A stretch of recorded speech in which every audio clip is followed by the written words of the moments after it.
আসসালামু আলাইকুম। Hypersonic missile উদ্ভাবনে Russia ও চীনের কাছে হার মানল যুক্তরাষ্ট্র। ৩ বছরের মধ্যে ডলারের মান সর্বনিম্ন।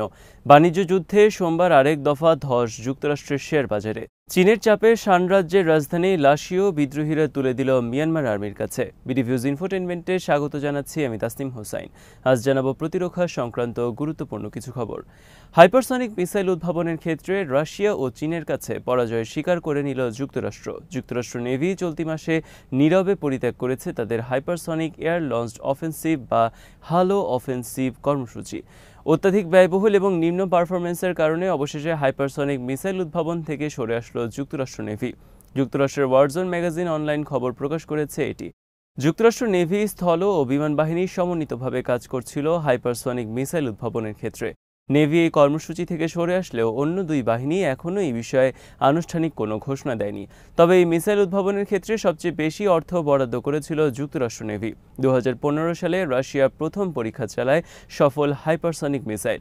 একই বছর যুক্তরাষ্ট্র হাতে নেয় হাইপারসনিক মিসাইল উদ্ভাবন কর্মসূচি। $১৫ বিলিয়ন ব্যয়ে ৭০টি প্রকল্প হাতে নেয় যুক্তরাষ্ট্র এই মিসাইল উদ্ভাবনের জন্য। ২০২১ সালে যুক্তরাষ্ট্র প্রথম হাইপারসনিক মিসাইল পরীক্ষা চালায়, কিন্তু ব্যর্থ হয় এই মিসাইল পরীক্ষা। এরপর ২০২৪ সাল পর্যন্ত অনেকবার তারা এই মিসাইলের পরীক্ষা চালিয়েছে, কিন্তু একবারও সফল হয়নি। যুক্তরাষ্ট্র অন্তত পরপর ৫ বার এই মিসাইল পরীক্ষায় ব্যর্থতার কথা স্বীকার করেছে। ২০২৪ সালে যুক্তরাষ্ট্র হাইপারসনিক মিসাইল পরীক্ষায় সফলতার কথা ঘোষণা দিলেও এর কাঙ্ক্ষিত গতি অর্জনে ব্যর্থ হয় তারা।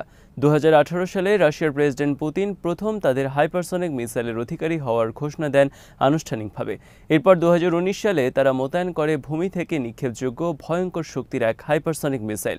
এর নাম অ্যাভানগার্ড হাইপারসনিক মিসাইল। এর গতি শব্দের তুলনায় ২৭ গুণ বেশি এবং ৫ মিনিটের মধ্যে পৃথিবীর যে কোনো স্থানে কোনো বাধা ছাড়া পারমাণবিক বোমা হামলা চালাতে সক্ষম। ২ মেগাটন ওজনের পারমাণবিক বোমা নিয়ে ঘণ্টায় ২৫,০০০ মাইল গতিতে ছুটতে পারে দানবীয় ওই মিসাইল।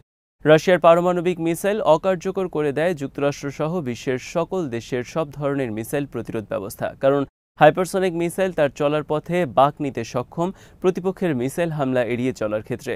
ফলে যুক্তরাষ্ট্রসহ যে কোনো দেশের কাছে এমন কোনো এয়ার ডিফেন্স সিস্টেম নেই যা দিয়ে প্রতিহত করা যায় এই মিসাইল। রাশিয়া এই ধরনের মিসাইলের অধিকারী হওয়ার ফলে চূড়ান্ত নিরাপত্তাহীন অবস্থার মধ্যে পড়ে যুক্তরাষ্ট্র। ফলে তারা মরিয়া হয়ে চেষ্টা করে হাইপারসনিক মিসাইল উদ্ভাবনের। একই সাথে যুক্তরাষ্ট্র হাতে নেয় রাশিয়ার হাইপারসনিক মিসাইল প্রতিহত করার তথা কাউন্টার এয়ার ডিফেন্স সিস্টেম উদ্ভাবনের। কিন্তু যুক্তরাষ্ট্র একের পর এক যখন ব্যর্থ হতে থাকে হাইপারসনিক মিসাইল এবং এই মিসাইল প্রতিহত করার ব্যবস্থা উদ্ভাবনে। এরই মধ্যে ২০২৩ সালের মধ্যে রাশিয়া সফলভাবে উদ্ভাবন ও মোতায়েন করে আকাশ ও নেভি থেকে নিক্ষেপযোগ্য হাইপারসনিক মিসাইল। রাশিয়ার আকাশ থেকে নিক্ষেপযোগ্য হাইপারসনিক মিসাইলের নাম কিনজাল এবং রণতরী থেকে নিক্ষেপযোগ্য হাইপারসনিক মিসাইলের নাম জারকন। ২০২৪ সালের ফেব্রুয়ারি মাসে রাশিয়া প্রথম ইউক্রেন যুদ্ধে হামলা চালায় জারকন হাইপারসনিক মিসাইলের সাহায্যে।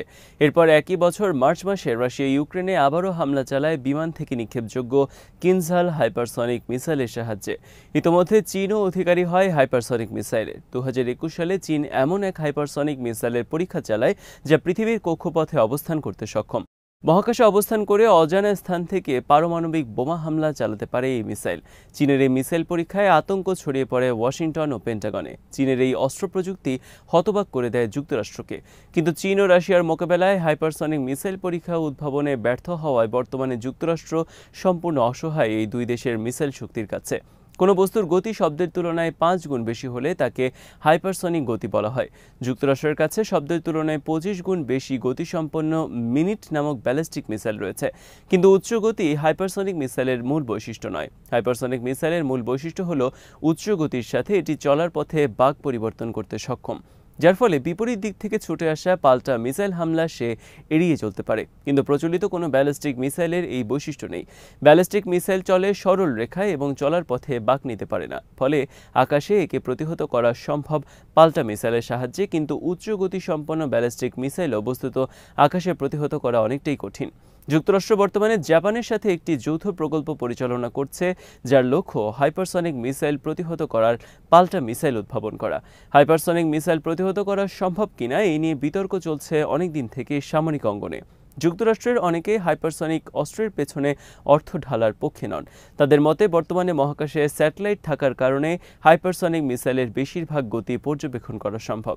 তাছাড়া পৃথিবীর বায়ুমণ্ডলে প্রবেশের পর ভূমির কাছাকাছি পৌঁছালে এটি ধরা পড়বে রাডারে এবং এয়ার ডিফেন্স সিস্টেমের আওতায় আসবে। তবে এই নিয়ে নানা ধরনের তর্ক বিতর্ক রয়েছে। ডোনাল্ড ট্রাম্পের বাণিজ্য যুদ্ধের কারণে সোমবার ৩ বছরের মধ্যে যুক্তরাষ্ট্রের ডলারের মান সর্বনিম্ন পর্যায়ে নেমে এসেছে। সোমবার ১% পতন ঘটে ডলারের মানের। অপরদিকে শেয়ার বাজারেও নতুন করে ধস নেমেছে সোমবার। যুক্তরাষ্ট্রের শেয়ার বাজারের প্রধান ৩টি কোম্পানি ডাও জোন্স, S&P 500 এবং নাসদাক প্রতিটির শেয়ার মূল্যের পতন ঘটেছে ২.৫% করে। প্রতিটি কোম্পানি গতকাল ৯০০ থেকে ১,০০০ করে পয়েন্ট হারিয়েছে। ফলে বাজার থেকে প্রতিটি কোম্পানি হারিয়েছে বিপুল পরিমাণ মূলধন। যুক্তরাষ্ট্রের ফেডারেল রিজার্ভ ব্যাংক বা কেন্দ্রীয় ব্যাংকের চেয়ারম্যান জেরোম পাওয়েলের বিরুদ্ধে ট্রাম্প সোমবার সামাজিক মাধ্যমে আরেক দফা তিরস্কারের পরপরই দরপতন ঘটে শেয়ার বাজারে এবং অবনতি ঘটে ডলার রেটের। সোমবার ডোনাল্ড ট্রাম্প ট্রুথ সোশ্যালে শেয়ার করা এক পোস্টে জেরোম পাওয়েলকে একজন ব্যর্থ ব্যক্তি হিসেবে উল্লেখ করেন।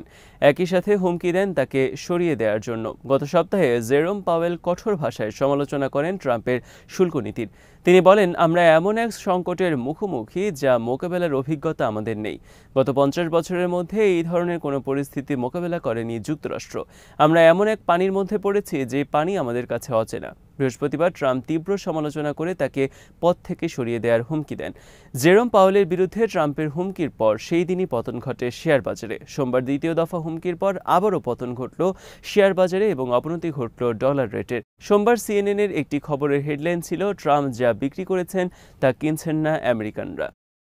চীনের চাপে শান রাজ্যের রাজধানী লাসিও মিয়ানমার জান্তার হাতে তুলে দিয়েছে শক্তিশালী বিদ্রোহী বাহিনী Myanmar national Democratic alliance army বা MNDAA। ইরাবতীর খবরে বলা হয়েছে, ২১শে এপ্রিল গুরুত্বপূর্ণ রাজধানী শহরটি ছেড়ে দিল বিদ্রোহী বাহিনী। তীব্র রক্তক্ষয়ী যুদ্ধের মাধ্যমে গত বছরের অগস্টে রাজধানী শহর লাসিও দখল করে MNDAA। সেই থেকে তারা শহরটি নিয়ন্ত্রণ করছিল। সেখানকার জনগণ তাদের স্বাগত জানিয়েছিল, কিন্তু চীনের চাপের কাছে নতি স্বীকার করে ছেড়ে দিতে হয়েছে শহরটি। ২১শে এপ্রিল বিদ্রোহীরা শহর ছেড়ে আসার পর মিয়ানমার আর্মি ৭টি হেলিকপ্টার করে সেনা নামিয়েছে সেখানে। শহরে ফিরেছে সরকারি কর্মকর্তারা। বিদ্রোহীরা শহরটি ছেড়ে দেয় অসন্তুষ্ট সেখানকার অধিবাসীরা।